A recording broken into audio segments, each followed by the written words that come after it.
Recording in progress.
Selamat pagi untuk seluruh peserta Zoom pada pagi hari ini.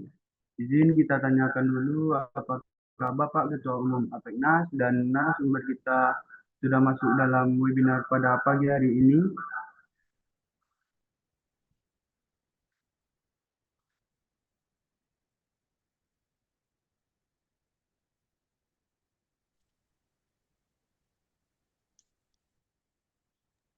Selamat siang.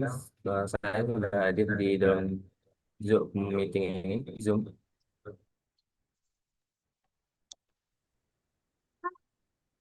Selamat pagi dan salam sejahtera untuk kita semua.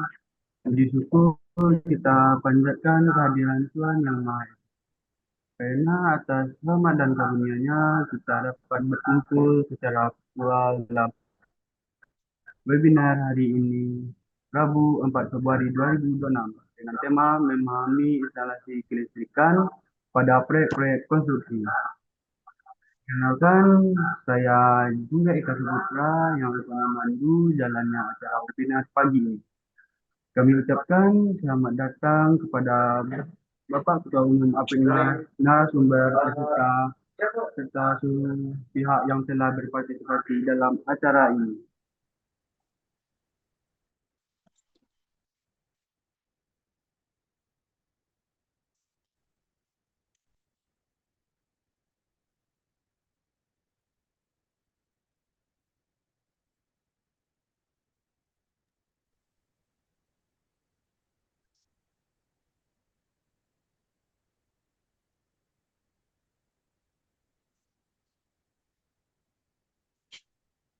Pada yang terhormat Bapak Dr. Fandi, eh, Bapak Dr. Insinyur Fandi Iyad STM PWK IPN selaku Ketua Umum APENAS, serta narasumber kita pada pagi hari ini Mas Muhammad Rafli Al-Farizi selaku Apprentice APENAS.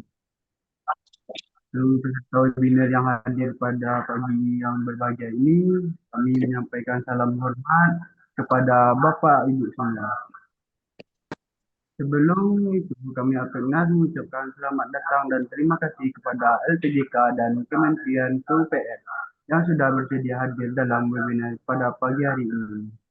Dan juga kami memohon jika Bapak LPJK dan Kementerian PUPR untuk dapat memberikan kata sambutan untuk webinar pada pagi hari ini, di mana kami APEKNA sangat berterima kasih jika bersedia memberikan kata sambutan. Sebelum memulai acara, izinkan saya sebagai MC pada pagi ini membacakan susunan acara sebagai berikut. Yang pertama, pembukaan yang sedang berlangsung. Yang kedua, mendengarkan Mat Apeknas. Yang ketiga, foto bersama sebagai dokumentasi. Yang keempat, opening speech dari Ketua Umum Apeknas. Yang kelima, pemaparan materi oleh narasumber sekaligus diskusi dan tanya jawab. Yang keenam, penutupan. Ini mari kita lanjut ke agenda selanjutnya, yaitu mendengarkan Mat Apeknas kepada admin. Kami persilakan untuk memutarkan videonya.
Terima kasih.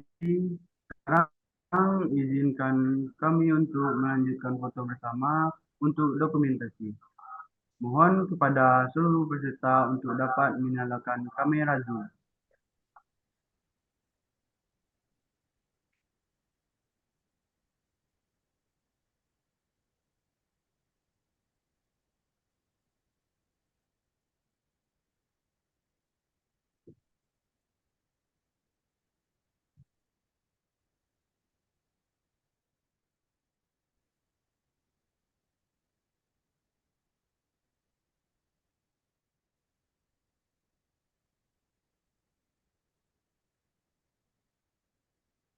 Baik, pada hitungan tiga, admin akan mengambil screenshot untuk setiap slide.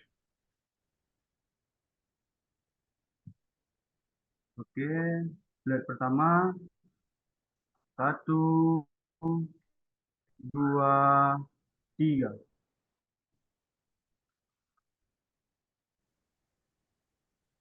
Oke, untuk slide kedua, satu, dua, tiga.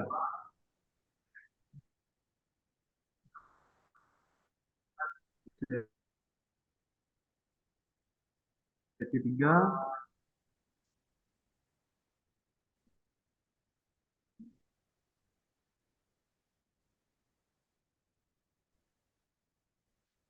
oke. Sebelum ke inti acara webinar online pagi ini, kita akan PWK IPN selaku Ketua Umum APEKNAS. Kepada Bapak kami persilakan.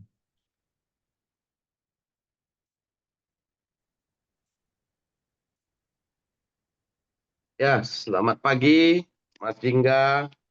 Terima kasih sudah menjadi eh, moderator untuk Zoom meeting hari ini bersama PENAS, Asosiasi Pengusaha Pelaksana Kontraktor dan Konstruksi Nasional. Assalamualaikum warahmatullahi wabarakatuh. Salam sejahtera, shalom, Om Swastiastu, Namo Buddhaya. Salam kebajikan. Terima kasih kepada perwakilan LPJK, Lembaga Pengembangan Jasa Konstruksi, yang boleh hadir pada webinar ini, dan terima kasih juga kepada Kementerian PU, Pekerjaan Umum, dan Kementerian PKP yang telah banyak membantu kami Asosiasi APENAS dalam memberikan kontribusi kemajuan konstruksi di Indonesia. Webinar kali ini kami yakin bahwasannya telah dilaksanakan bukan yang pertama kali, tapi sudah beberapa kali oleh para apprentice sebelumnya, ya. Dan kali ini apprentice kita berasal dari Universitas Maritim Raja Ali Haji, ya. Semoga nanti apa yang disampaikan sama kita terkait materi semoga bermanfaat, dan kami yakin dalam proses pembelajaran tak ada gading yang tak retak, maka semua itu akan dimiliki kesempurnaan hanya oleh Tuhan. Jadi kepada adik-adik kami yang masih apprentice, yang masih magang, tetap semangat. APENAS senantiasa mendukung pengetahuan kalian semua, dan semoga kalian semakin berjibaku untuk belajar sehingga masa depan konstruksi di Indonesia berada di pundak kalian masing-masing. Untuk itu kami sampaikan juga nanti Mas Dingga bisa sampaikan beberapa pendukung APENAS, ya, baik itu ISOSpace, ya, maupun nanti dari Save Indo. Silakan nanti diputar videonya sebelum kita mulai acara. Demikian Bapak Ibu sekalian, terima kasih dan selamat berbahagia mengikuti webinar kali ini. Kami akhiri, wabillahi taufiq wa hidayah. Assalamualaikum warahmatullahi wabarakatuh. Balik kepada Jingga.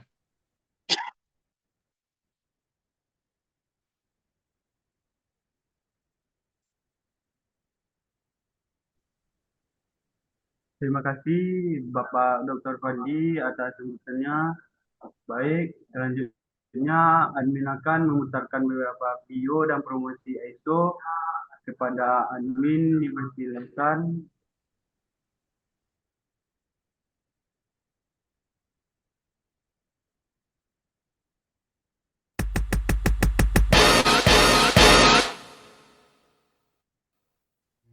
Selamat datang di ISO mitra Anda untuk sertifikasi ISO.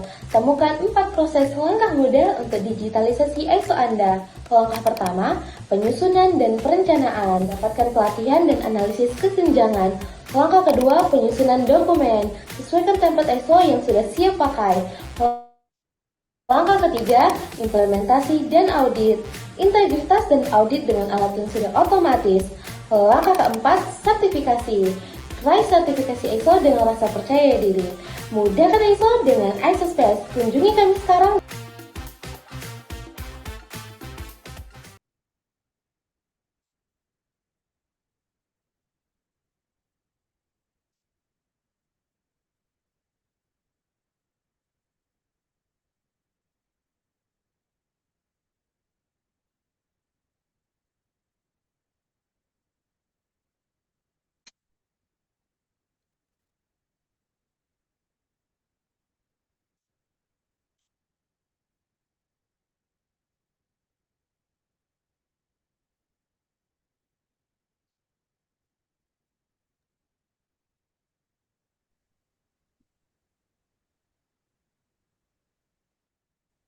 Pada Bapak Ibu, berikut promosi dipakai dari ISO Space untuk sertifikasi ISO.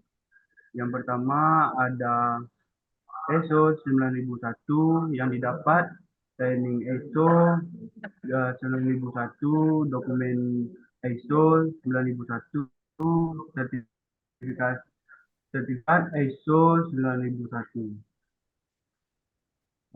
Yang kedua ada ISO 14001 yang didapatkan training ISO 14001, sertifikat ISO 14001.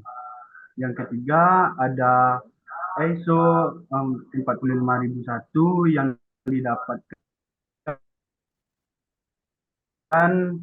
training ISO 45001, dokumen ISO 45001, sertifikat masing-masing dari ketiga sertifikat ISO mulai dari harga 25 juta menjadi 10 juta saja. Berikut ada paket hemat dari ISO 9001, ISO 14001, ISO 45001 dengan harga 30 juta. Bagi Bapak Ibu yang berminat boleh menghubungi nomor 0822 303. Sebelumnya kami infokan bahwa untuk video webinar itu dapat ditonton dari YouTube Apeknas DPN.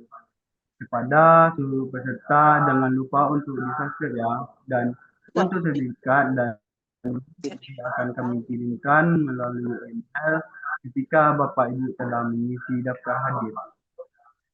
Kembali di hari yang sudah kami kirimkan ke kolom chat, dan juga kami Apeknas sudah mempunyai channel WhatsApp, jadi mohon dapat follow channel Apeknas di WhatsApp, di mana kami akan mengirimkan update terbaru seputar dunia konstruksi, seminar, dan webinar, peluang bisnis, regulasi, dan event di sini. Bagi Bapak Ibu, kami juga sudah mengirimkan informasi melalui chat jika Bapak Ibu tertarik untuk bergabung menjadi salah satu reseller Exospace, boleh untuk join grup yang sudah tercantum di kolom chat.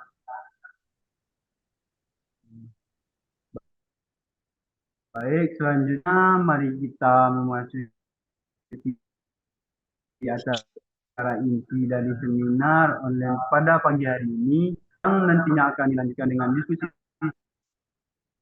serta sesi tanya jawab.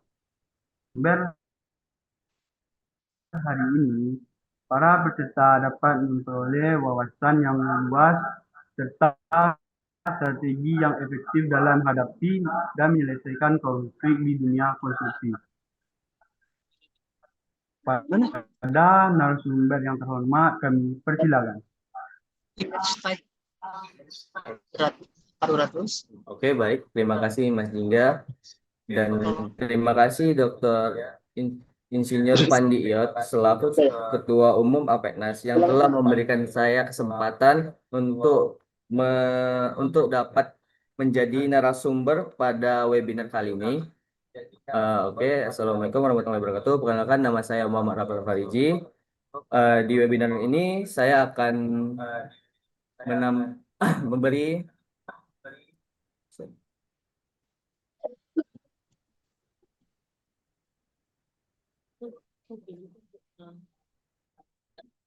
ya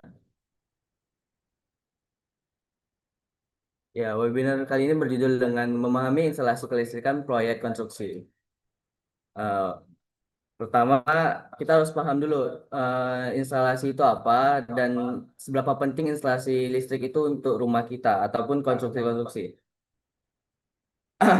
Nah, jadi pertama kita paham listrik itu nyawa bangunan, ya seperti darah yang menggerakkan sistem pada rumah tersebut, bisa menghidupi lampu kita dan elektronik kita yang lain. Tanpa listrik kita bakal kesulitan, kan? Nah, jadi jika kita salah dalam instalasi, bakalan banyak terjadi seperti kebakaran, konsleting, dan juga rugi. Jadi, pemahaman instalasi kelistrikan ini sangat penting untuk Bapak, Ibu, dan teman-teman sekalian sebagai konsep dasar sebelum melakukan instalasi listrik.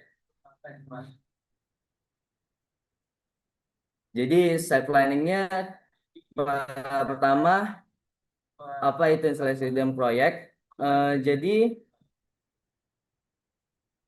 dalam proyek konstruksi adalah seluruh sistem yang menyalurkan dan membagikan energi listrik dalam bangunan agar aman digunakan sesuai dengan fungsi bangunan dan memenuhi standar keselamatan sesuai dengan FUIL. Jadi bukan sekedar pasang kabel dan lampu dan sebuah sistem, tapi sebuah sistem yang dirancang.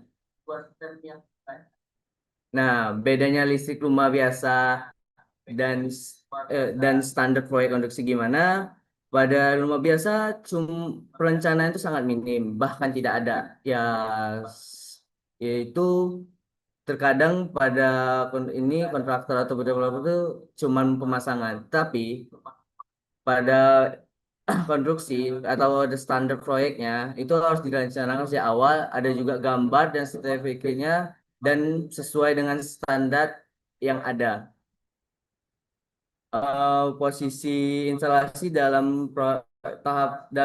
tahapan proyek itu pertama dari sipil, baru ke struktur bangunan, fondasi, dinding, baru masuk ke ME, mechanical dan electrical, lanjut ke sistem pendukung bangunan. Nah, dalam instalasi perencanaan adalah kunci. Kenapa saya bilang begitu? Karena perencanaan adalah proses yang menyiapkan dan menentukan keseluruhan kebutuhan proyek sebelum pekerjaan di lapangan dimulai. Perencanaan berfungsi sebagai acuan utama dalam bangunan, mulai dari menentukan konsep bangunan, sistem yang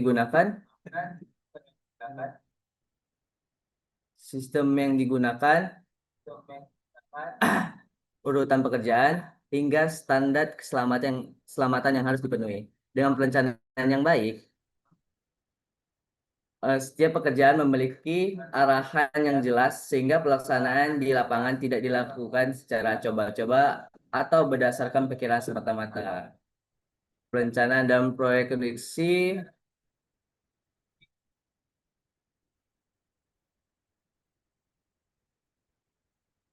adalah proses menyiapkan segala sesuatu sebelum kerjaan di lapangan dimulai supaya proyek berjalan dengan rapi, estetik, sesuai kebutuhan, aman, tidak boros biaya. Jadi perencanaan dalam konstruksi itu sangatlah penting.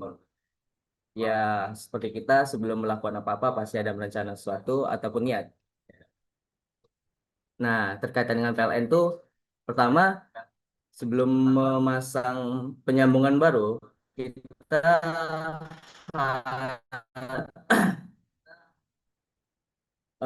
kita mendapatkan sambungan resmi harus dari PLN karena PLN sebagai penyedia listrik dari negara secara legal dan tercatat. Terus harus memenuhi syarat SLO ataupun sertifikat layak operasi. Sertifikat ini diterbitkan oleh lembaga inspeksi listrik yang berwenang, bukan oleh kontraktor dan bukan oleh PLN. Nah, terus harus standar dengan tadi kan saya ada singgung harus sesuai dengan FIL. Kenapa harus FIL? Karena FIL adalah persyaratan umum instalasi listrik. FIL itu mengatur hal-hal penting seperti pemilihan kabel, sistem pengamanan MCB, ground dan tata cara pemasangan.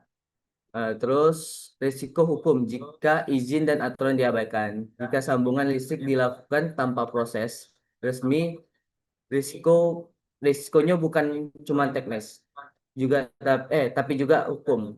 Beberapa risiko yang terjadi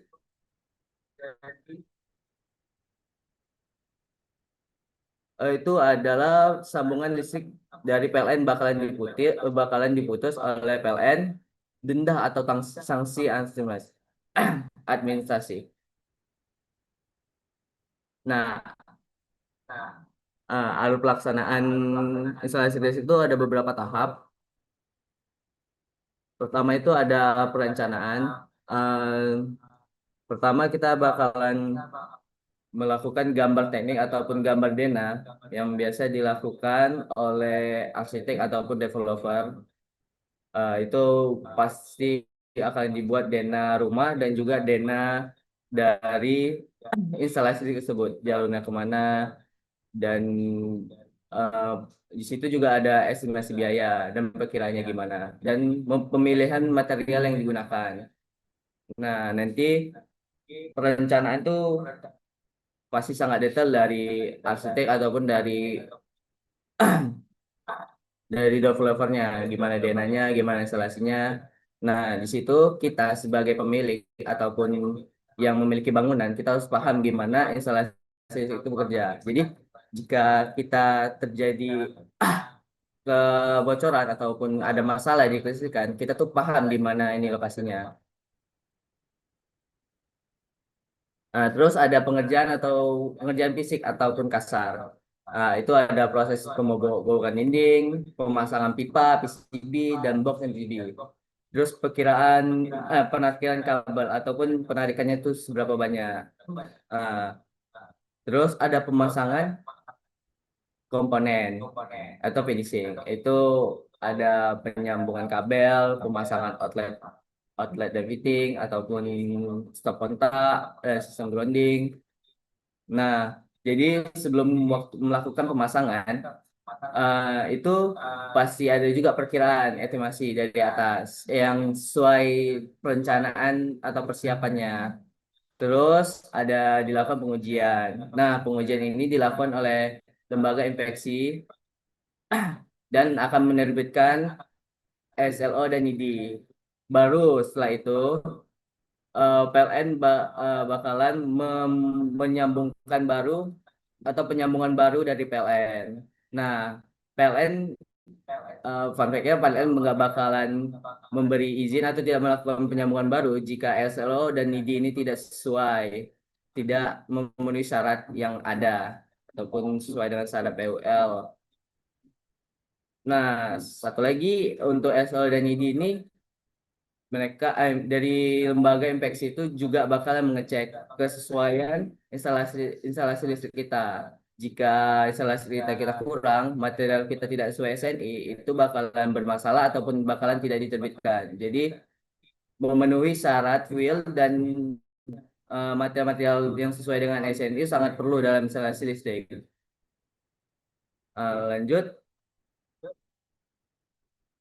Dalam pemilihan material. Dalam pemilihan material itu sangat penting dan dilakukan di bagian perencanaan seperti yang saya sampaikan di slide ini, slide sebelumnya. Estimasi itu pemilihan material itu dilakukan saat estimasi. Jadi pertama ada kabel apa yang kita gunakan. Biasanya kabel yang digunakan untuk rumah, contoh rumah tipe 36 itu digunakan kabel NY 3 kali 2,5 mm dan NY 3 kali 1,5 mm. Nah, terus ada PCB atau pengamannya. PCB dan pengamannya ini berfungsi untuk memutus listrik jika terjadi masalah. PCB dan pengaman-pengaman lain itu memiliki banyak jenisnya, seperti RRCB, LCB, dan grounding termasuk dari pengaman. Terus ada pemilihan komponen. Jadi sebelum melakukan sebelum memasang melakukan membangun rumah, pasti ada perencanaan tadi yang sudah saya bilang. Nah, di situ para developer ataupun arsitek bakalan nanya atau memperkirakan komponen lain ataupun elektronik apa yang digunakan.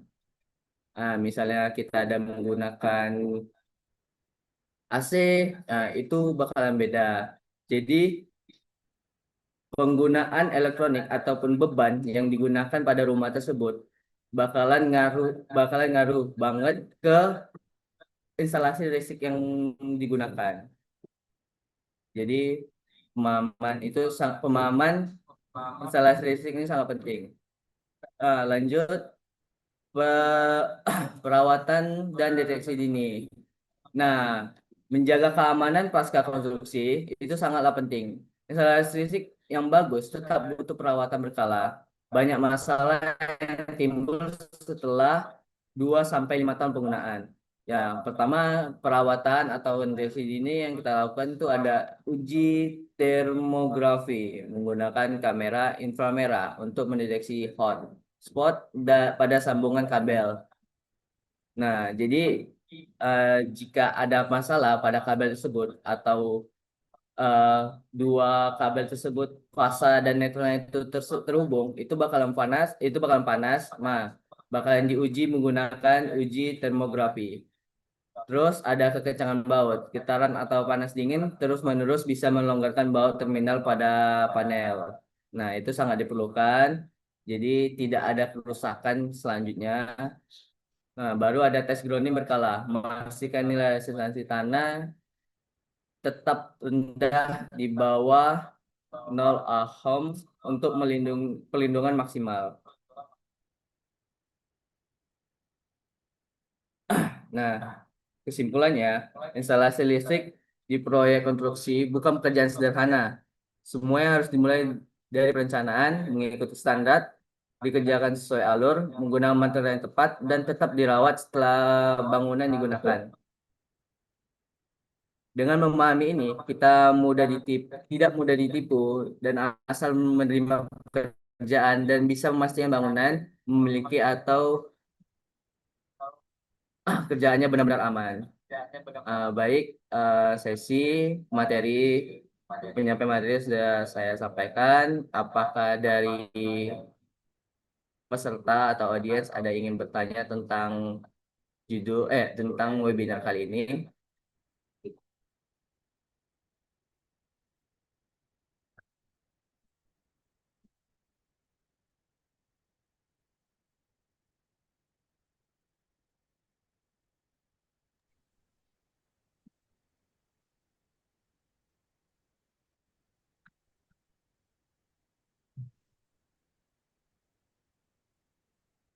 Terima kasih kami ucapkan kepada narasumber atas pemaparan materi yang sangat informatif dan menarik.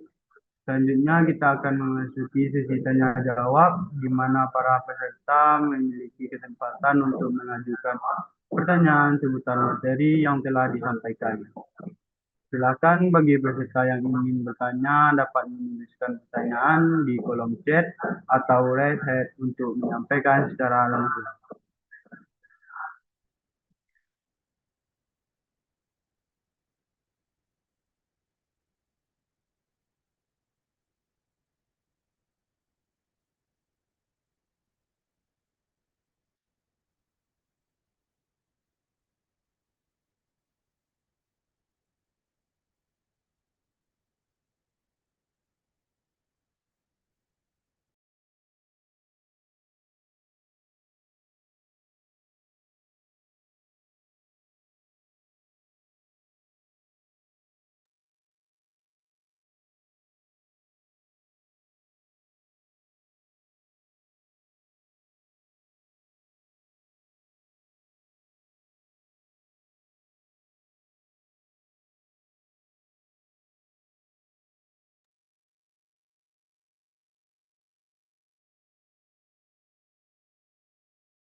Baik, sudah ada pertanyaan dari kolom chat oleh Bapak Kimi. Eh, Pertanyaannya yaitu untuk instalasi bawah tanah sebaiknya looping atau seperti apa? Baik, kepada Mas Rafli boleh dibantu untuk dijawab. Baik, terima kasih Bapak Kimi. Jadi saya ingin menjelaskan untuk instalasi bawah tanah sebaiknya menggunakan looping atau tidak. Untuk penggunaan looping itu biasa digunakan pada konstruksi-konstruksi besar atau proyek besar seperti gedung, kawasan. Nah, sistem looping ataupun link system itu sering digunakan. Itu kabel distribusi yang membentuk jalur melingkar sehingga satu beban bisa disuplai dari dua arah. Tapi sedangkan jika untuk rumah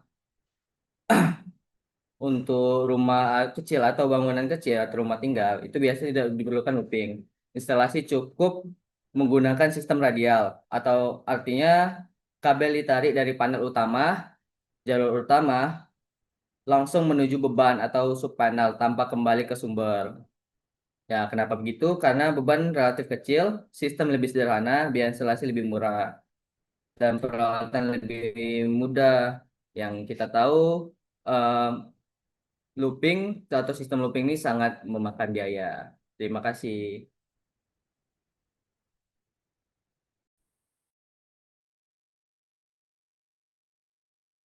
Terima kasih atas jawabannya, Mas Rafli.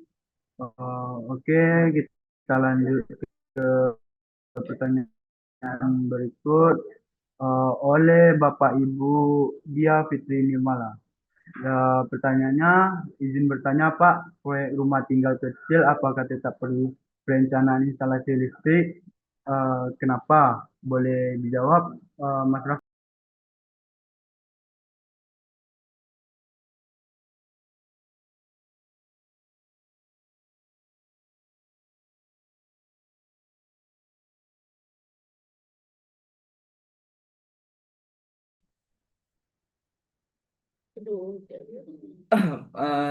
Oke, terima kasih.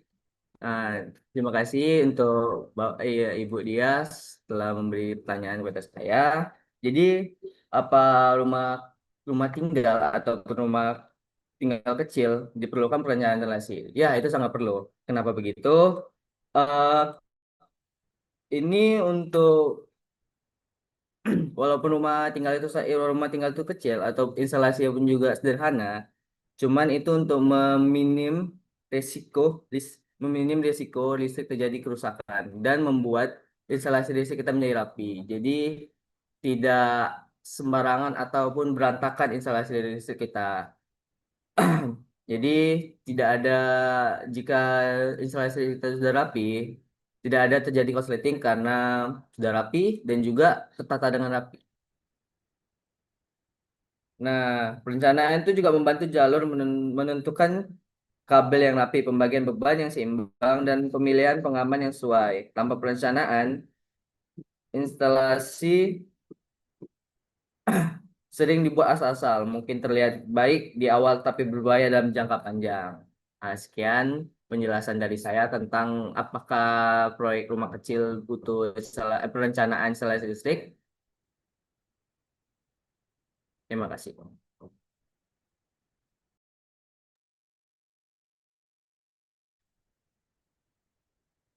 Terima kasih atas jawabannya Mas Raffi. Eh, Jawabannya sangat bermanfaat berikut eh, oleh Ibu Wulan Sefiana. Pertanyaannya, izin bertanya Pak Narsum, tadi ada dijelaskan dikit pengaman dalam instalasi itu ada beragam jenis dan yang biasa digunakan itu adalah MCB. Apakah masih ada pengaman lain dan tolong jelaskan sedikit. Oke, kepada Mas Rafli boleh untuk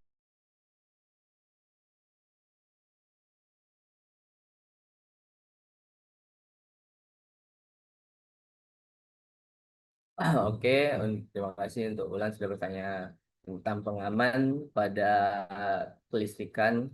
Nah, pengaman yang digunakan pada instalasi listrik itu ada beberapa macam dan sesuai dengan fungsi masing-masing. Jenisnya itu ada banyak. Pertama itu ada MCB yang standar digunakan. Itu sebenarnya untuk mematikan sederhana. Cuman jika ada masalah pada jaringan listrik kita atau instalasi listrik kita, ada yang mini terbakar, itu bakal langsung mati. Karena konsep dari MCB ini dia bakalan ada sumber panas dari instalasi listrik tersebut, bakalan langsung nembak ke MCB-nya langsung dimatikan. Nah, tapi ada juga yang lain seperti LCB atau RCB itu untuk mendeteksi kebocoran arus ke tanah. Jadi kita dapat mendeteksi misalnya ada kebocoran arus pada satu listrik, itu baru bisa terdeteksi oleh LCB. Bedanya sama MCB itu eh, MCB itu cuma bisa mematikan jika ada kesalahan ataupun penyambungan yang sangat penyambungan yang salah seperti eh, netral sama fasenya itu jadi menyambung. Nah, itu MCB bakal langsung matiin. Sedangkan kalau LCB ini dia bakal jika ada arus yang bocor ke tanah itu bakal deteksi sama MCB, dia bakal langsung mati. Terus ada MMCB itu fungsinya hampir sama dengan MCB, cuman lebih besar kapasitas arusnya. Terus ada fuse dan screen, pengaman lama yang putus jika arus berlebihan. Jadi jika arus yang diterima itu berlebihan, contoh yang kita biasa gunakan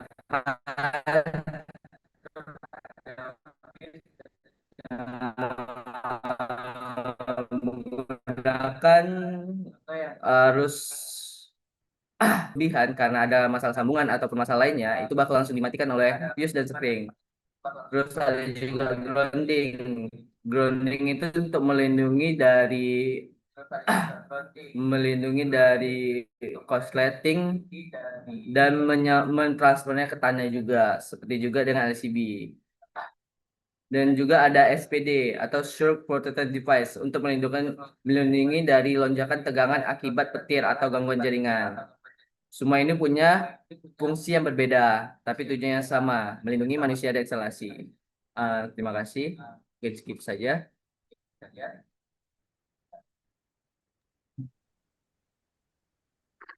baik. Terima kasih atas jawabannya Mas Rafli.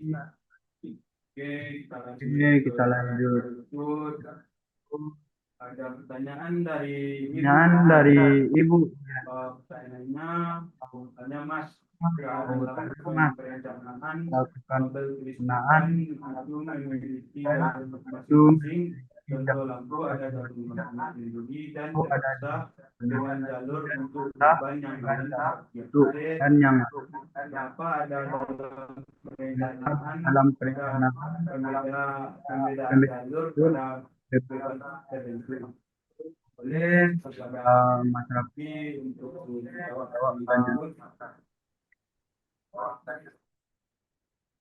Oke, baik. Terima kasih untuk Mbak Diana.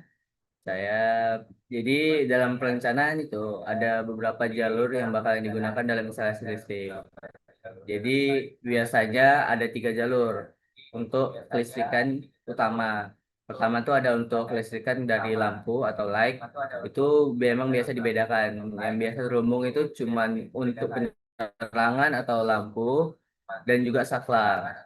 Terus ada juga jalur kedua itu ada untuk bagian stop kontak ataupun beban yang digunakan seperti elektronik lainnya.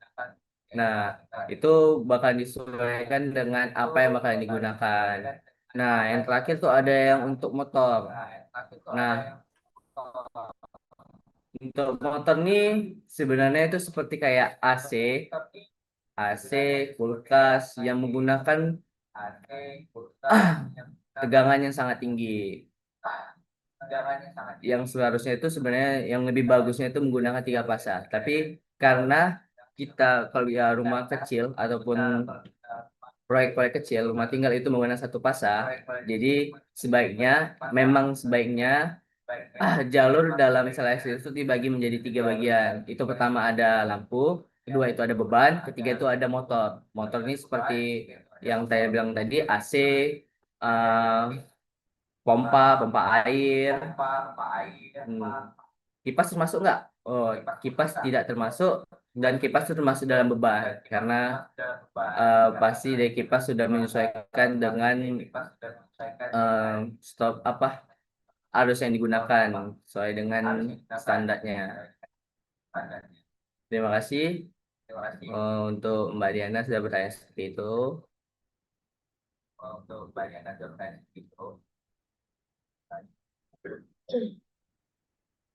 Baik, terima kasih atas jawabannya. Semoga jawaban tersebut bermanfaat.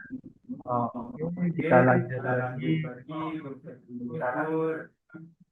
Ada pertanyaan dari Bapak Salim.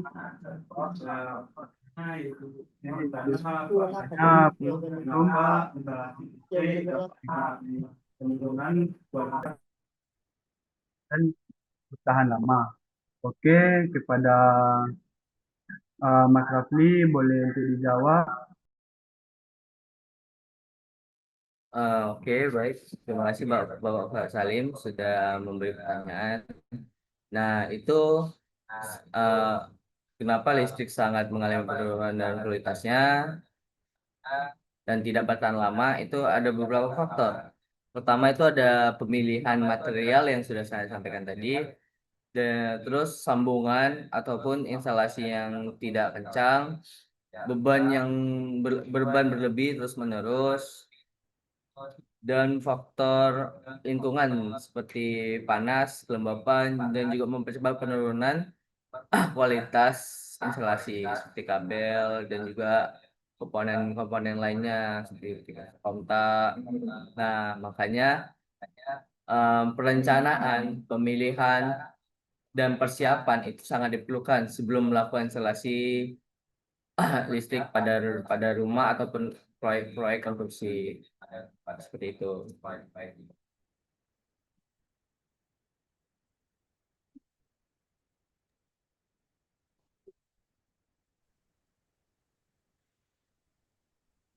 Oke, terima kasih atas jawabannya.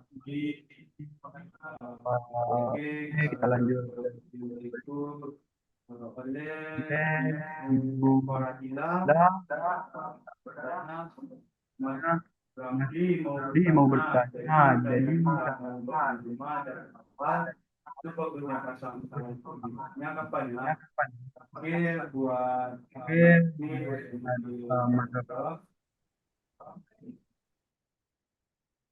Nah, Terima kasih Bu Faradila sudah itu. Eh, Kapan ya waktu pemasangan instalasi listrik, waktu mau bangun rumah dari awal? Nah, pemasangan instalasi listrik itu bagus ya setelah rumah itu setengah jadi atau setelah pemasangan atap. Nah, setelah pemasangan atap, tapi belum sepenuhnya selesai, situ kita bakalan melakukan pemasangan seperti yang pertama itu kita melakukan pemasangan pipa PVC atau konduit sesuai dengan jalur yang sudah kita tentukan. Terus dengan selanjutnya dengan komponen-komponen lain kayak listrik lampu, sekontak. Nah, itu kan sudah kita perkirakan. Belum kita melakukan pemasangan tersebut. Jadi waktu awal membangun rumah, perencanaan pasti sudah disiapi. Nah, setelah rumah setengah jadi, instalasi listrik itu dilaksanakan di saat itu. Jadi setelah listriknya selesai, baru dilanjuti dengan pembangunannya. Jadi eh, instalasi tersebut jadi terlihat rapi dan juga estetik. Seperti itu jawabannya Ibu Faradila. Terima kasih.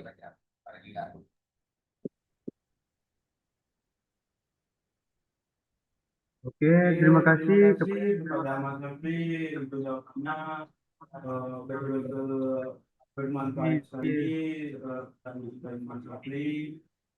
Oke.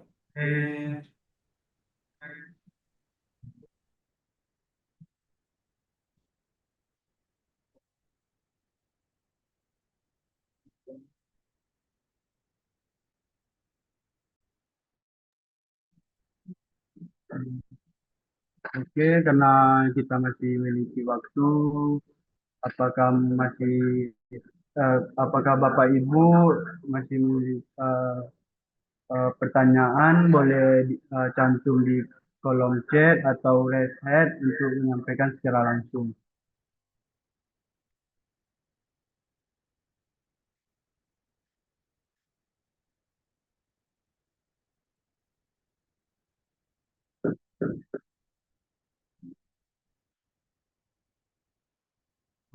Baik, sudah ada pertanyaan dari kolom chat oleh Bapak Yosua Silitoga. Pertanyaannya, izin bertanya Pak Narsum, seberapa penting pemilihan material dalam instalasi ME?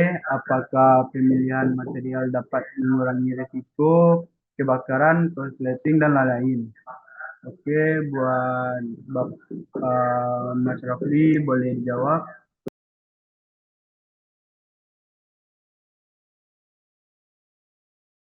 Oke, terima kasih untuk Bapak Yosua Siti Tonggang. Jadi seberapa penting pemilihan material dalam instalasi ME dan pemilihan material dapat mengurangi risiko kebakaran. Nah, itu sangat berdampak. Pemilihan material itu sangat berdampak untuk mengurangi risiko kebakaran atau korsleting. Tapi dengan bebarangan yang instalasi yang baik dengan benar sesuai dengan PUL ataupun standar yang ada. Nah, pemilihan itu sangat penting dan juga mengurangi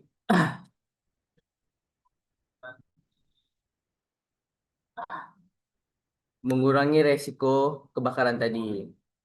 Pemilihan material itu sangat penting, tapi melakukan pekerjaan atau menginstalasi listrik sesuai jalurnya itu dengan rapi dan baik dan benar itu juga sangat-sangat penting. Nah, seperti itu jawaban dari saya, Bapak Yosua Silitongga. Terima kasih. Terima kasih atas jawabannya Mas Rafli. Oke, kita lanjut ke pertanyaan berikut oleh Bapak Indra Gunawan yang bertanya, izin Mas mau tanya, gimana caranya agar pemakaian listrik biar irit? Apakah pemilihan bahan itu penting? Kepada Mas Rafli, boleh untuk bantu dijawab.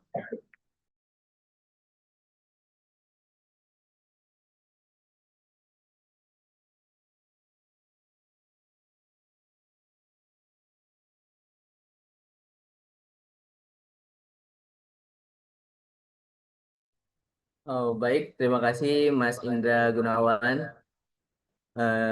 Sudah bertanya, gimana sih caranya pemakaian listrik biar irit? Itu emang pemilihan bahan itu juga penting. Jadi, cara agar pemakaian listrik lebih hemat adalah untuk ya, menggunakan peralatan-peralatan yang efisien, mengatur pola pemakaian dengan bijak, serta memastikan instalasi listrik dirancang dengan baik. Peralatan yang digunakan ataupun komponen-komponen yang digunakan itu seperti lampu, biasanya memiliki ada atau komponen yang hemat daya atau hemat listrik yang membuat pemakaian listrik kita jadi lebih hemat. Ya, seperti kita menggunakan lampu LED. Lampu LED termasuk menjadi lampu yang hemat energi. Terus menggunakan AC inverter yang mengonsumsi daya lebih rendah. Sementara sementara kebiasaan yang tidak bijak dalam menggunakan energi listrik itu menjadi faktor pemakaian listrik kita menjadi bengkak. Nah, seperti kita tidak mematikan alat-alat lain setelah menggunakannya atau tidak digunakan. Terus pemilihan material instalasi itu sesuai dengan standar SNI itu sangatlah penting dan juga membantu mengurangi rugi ataupun eh, listrik bengkak ataupun biaya listrik itu bengkak. Kenapa? Karena seperti kabel yang beresensi itu pasti bakal membantu mengurangi rugi-rugi daya akibat panas yang berlebih.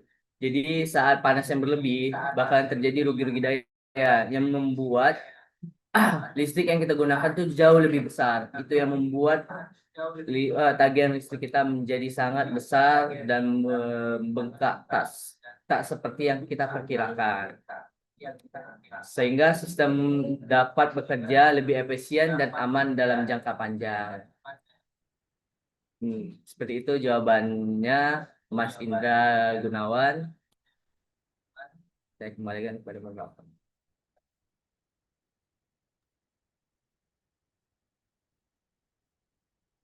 Terima kasih kepada Mas Terima Rafli kasih kepada jawabannya. dari Jawaban. Oke, kita lanjut ke pertanyaan dari Ibu Ibu Petra yang bertanya Mas Mas Rafli Rafli dalam konstruksi faktor apa yang yang paling kualitas jangka panjang jangka panjang adalah apakah material apakah material di pemasangan pengawasan pekerjaan di lapangan. pada Mas Rafli boleh jawab. Baik, terima kasih untuk Petrasia sudah bertanya kepada saya. Dalam proyek konstruksi ada faktor yang paling penting menentukan kualitas jangka panjang instalasi kelistrikan, apakah material, metode pemasangan atau pengawasan pekerjaan di lapangan. Jadi eh, dalam menentukan kualitas jangka panjang instalasi listrik, memang material itu juga menjadi faktor penting. Kualitas dari instalasi kita menjadi sangat panjang.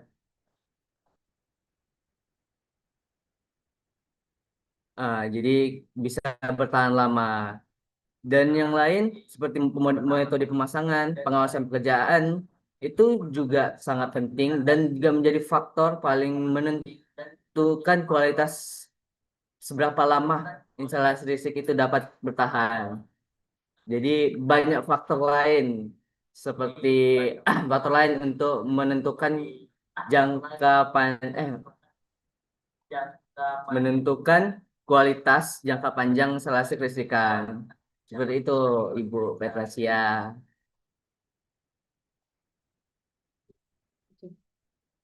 Hmm.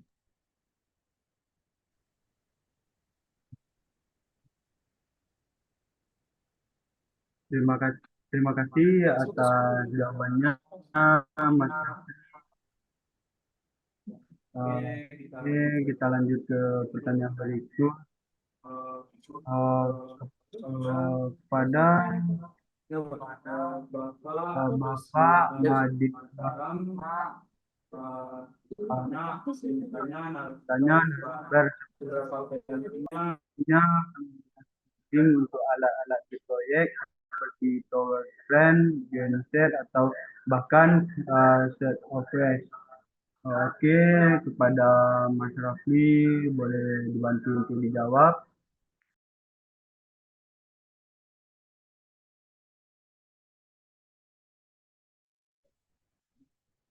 Baik, terima kasih untuk Matt and Mataram telah bertanya.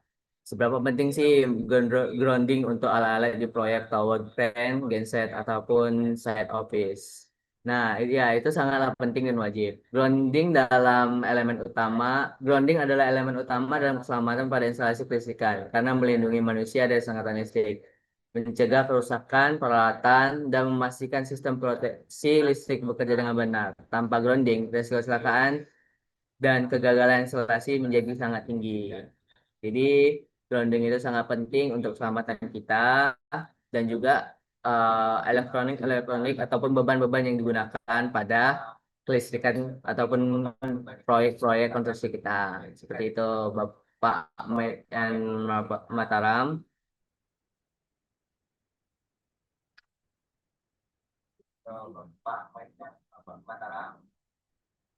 Oke, terima kasih atas jawabannya, Mas Raffi. Luar biasa. terima kasih atas antusiasmenya Bapak Ibu semua. semua. Banyak Banyak sekali pertanyaan menarik yang masuk yang mencerminkan keterbatasan waktu. Kita Kita akan akhiri seluruh tanya jawab sampai di sini. Semoga diskusi ini membawa wawasan dan menjadi inspirasi bersama. Sebelum mengakhiri acara pembahasan dari pagi ini, izinkan kami untuk melakukan dokumentasi kembali. Mohon kepada seluruh peserta menyalakan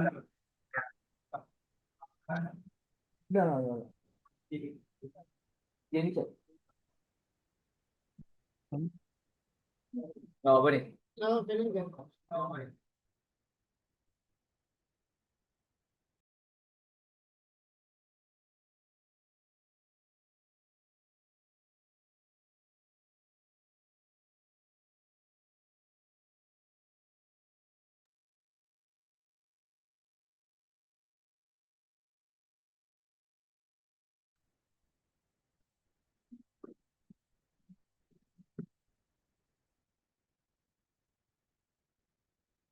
Sekali lagi saya sampaikan mohon kepada seluruh peserta untuk menyalakan kamera Zoom.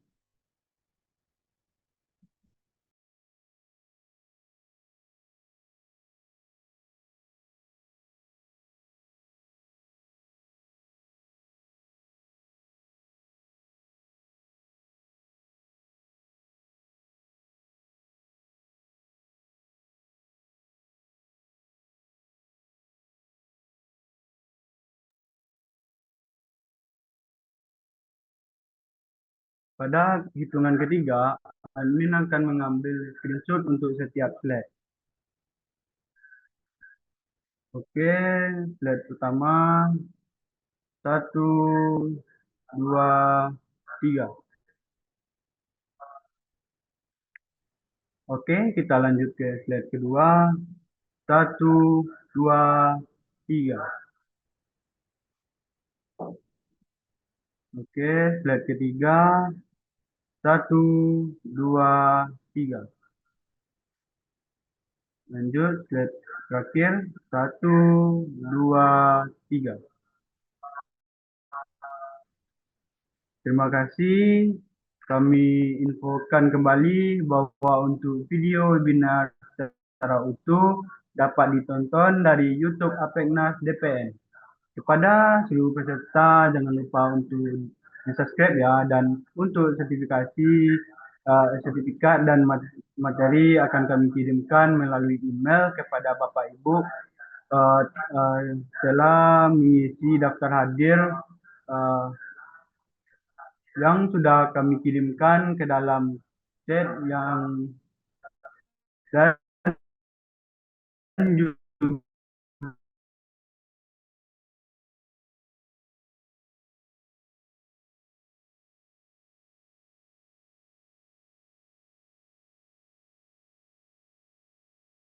peluang bisnis,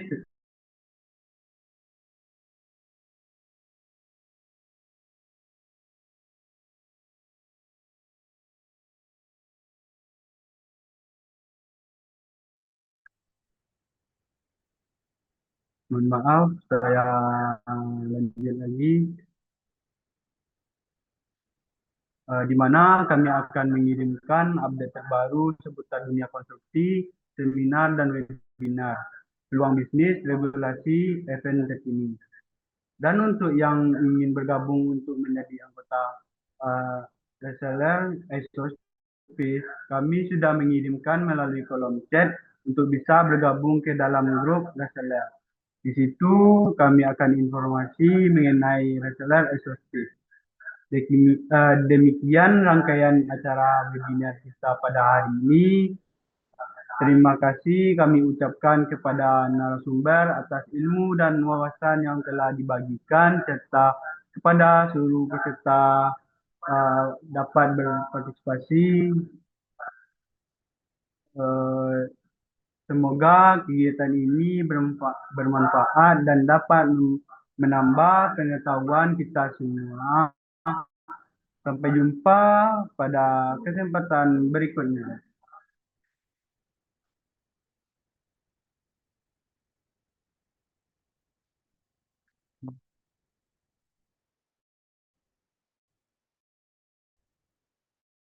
Untuk peserta boleh